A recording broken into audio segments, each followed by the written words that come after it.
Hi, welcome to the channel. I'm Bree. I wanted to say something about spoon bending. It's quite common in this mind over matter, paranormal experiment type of thing, bending metal.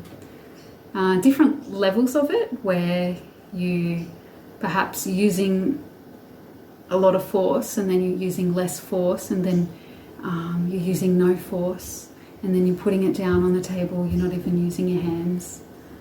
Different degrees of progress that we have with our mind and our bodies and integrating with consciousness as one. Something that became clear to me in my progress with this, I'm at a very beginner stage, so I do use some force, but mind combined with the movement is what gives the movement the strength.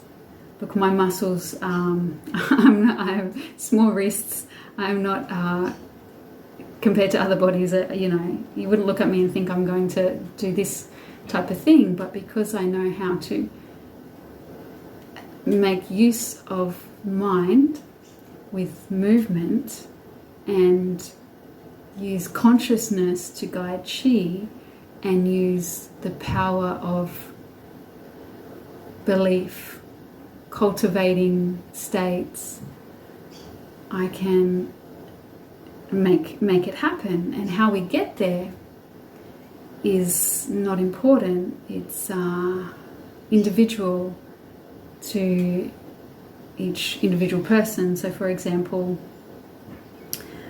this is one of the original spoons that I used to play with after a Qigong practice, whether it was a physically dynamic one or just a sitting practice in Upper Dantian or La Qi.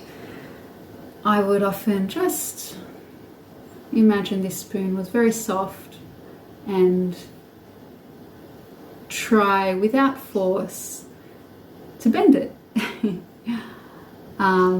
It's a real spoon. It is a common thing to do, so stamp that it's a stainless steel spoon. I think stainless steel, yeah. But I wasn't satisfied because I was like, but my muscle, like I'm using force. I want to be able to just think it's soft and it feels soft. So I haven't said a lot about bending metal myself because I'm not at a level that I feel I have a great authority on the subject. However, I am getting a lot more insights and moving with a steady progress. So I thought I'd share these insights. So this is a larger spoon. It's more like a serving spoon. So here's in my country, that's our standard spoon. This is a soup spoon. And then this is a larger kind of serving spoon. So it's a thicker metal. It's a larger, thicker. So it would be stronger, which means harder to bend. And for a long time, I was just trying to bend it just by barely touching it. And then I was using a bit of force. I thought, oh no, that's cheating. And then I said, no, it's not cheating because I'm guiding the Qi. I'm saying I want it to bend and I want it to be soft. And it was coming through the body was doing it. The body felt strong and that it could do it. If I wasn't in a particular state, I do refer to Qigong state or oneness state, Yiyuan-Ti state, altered. I say these things, and I'm not saying they're not true, but I don't want to compartmentalize consciousness. But when we make movement to consciousness, we call that Yishi in this discipline. When the mind has not the movement, not the thought, activity, It's in that pure state. Once an intention comes in, a thought comes in, it becomes a different state. So moving from the movement state back into the empty state, and then from that empty state, bringing an intention in, and then it happens. Depending on your capacity to do this consciously, will be different steps. So for example, first step is using what you think is your muscular strength. You know, somebody lifting weights to build their biceps, you know, the idea is you're strong because you have strong muscles. In Qigong, we know that it's not strong muscles, we know it's a strong mind.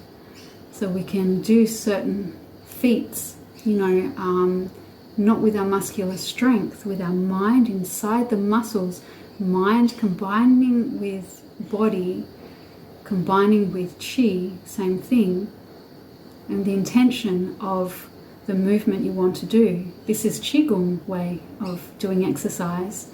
So of course the muscles are being exercised, but it's cultivating the consciousness at a level of strength beyond muscular strength, because then you have the whole power of the universe that is doesn't know limitations of muscles and bones and hard and soft and this and that. So coming back to the spoon, I realized that, oh no, it's okay. While I'm at this stage, use the muscles if the muscles are being used, and little by little I draw back on physical movement, and it's more mind as I cultivate that capacity deeper and deeper. A trouble that I had is that I would give the information that the spoon was very soft, and I'd try and I would cultivate this softness, but I had a blockage in this region here, a tension in the jaw that would call my attention when I would be trying to cultivate the softness, and I created another blockage saying, until this is clear and soft, I can't make this clear and soft, which I know it's not true. We can go into the center of our head and connect with the emptiness there, the Qi there, and we can experience, for as long as we can stay there without mental movement, to be free of tension and blockage, despite what diagnosis or blockage you feel you have, you believe that you have. So, and you know, the experiments that I've done, it's all with, you know, certain blockages. Definitely, I would definitely encourage to make the body healthy, make the body strong, make the body vital. It makes these types of things flow much easier, but it is possible to do without.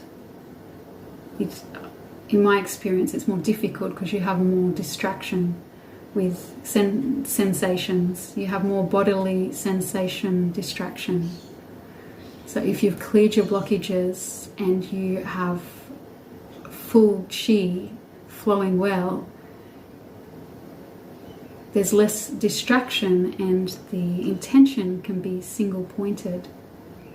This is another one that, and it's instead of telling myself the metal is soft, I kept just experiencing how strong I am and how easy it is for me to do it.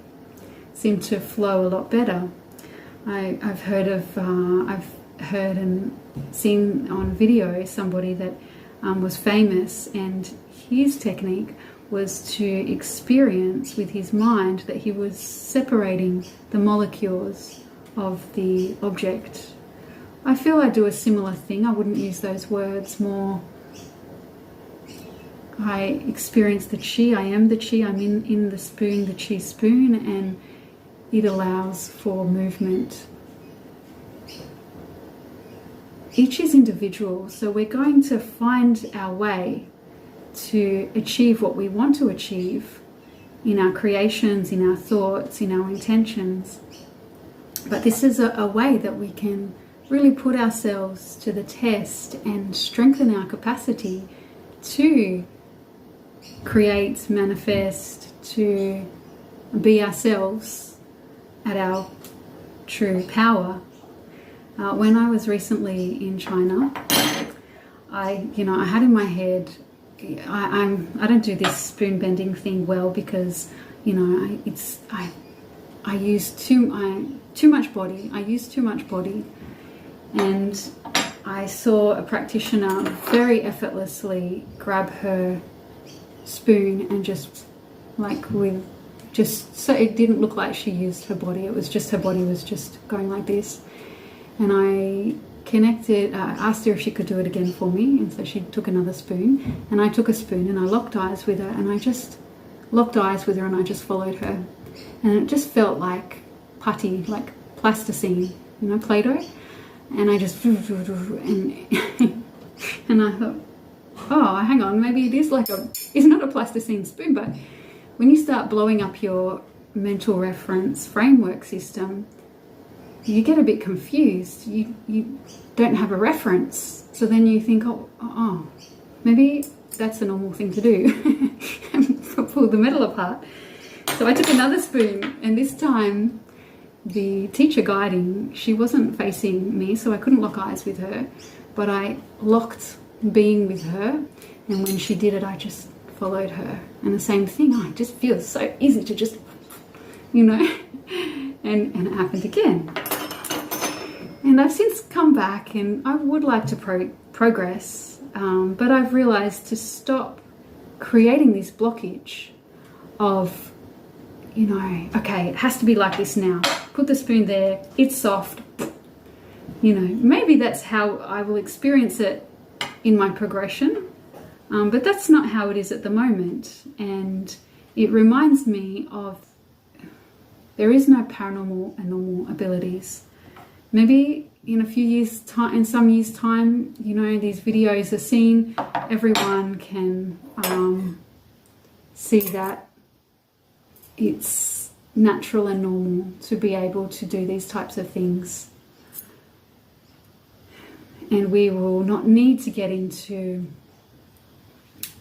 a special state. We'll see that it's not a special state. It's just that our mental reference framework sees that it's a normal thing to do. So my current situation is that I do use that force less and less. I will. This felt particularly hard. It seemed when I bent it, it just wanted to bend back. And I definitely used force. I seem to need to be much more relaxed because it's so forced. I seem to need to have no force. Really get back centered into the middle of the head, the void in the middle of the head. And from there, just intend that this spoon is folded. Will it be that I guide my muscles to just easily fold it? Will it feel soft? Will I be breaking molecules? Who knows? It's always exciting and interesting and a massive learning. I don't know anything, and I'm a scientist. We all are. We all are, if we pay attention, scientists of reality. And every time we think, that's how it works, something shows us that, yeah, but it also works the opposite way too. So keep the mind open, keep the heart open. That's really important. I tell you, if I had some type of conflict in my heart, none of this works.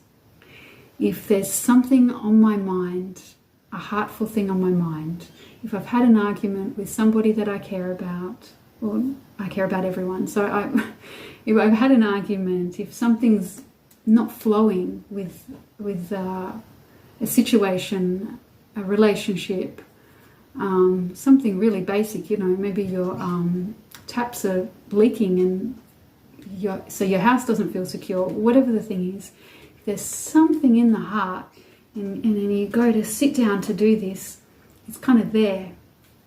So I think the learning is to keep the heart and the mind open despite the troublesome thing that's there. Send it information. Clear, or blockage clear. Believe it's possible. Believe it's possible to harmonize situations. See the outcome as already good. Haula, haula, haula. Instead of fighting with life, getting angry at life, blaming, feeling despair, just experience yourself as capable and possible of everything. No need to create blockage by not believing in yourself, in your capacity to think something and guide it in that direction.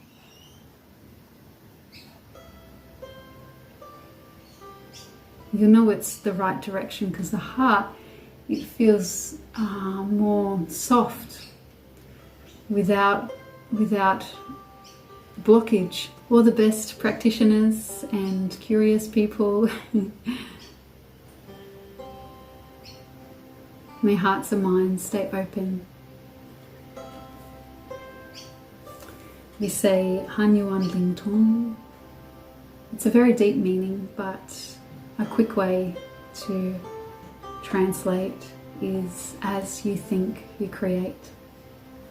So let's do it kindly and consciously. Haula.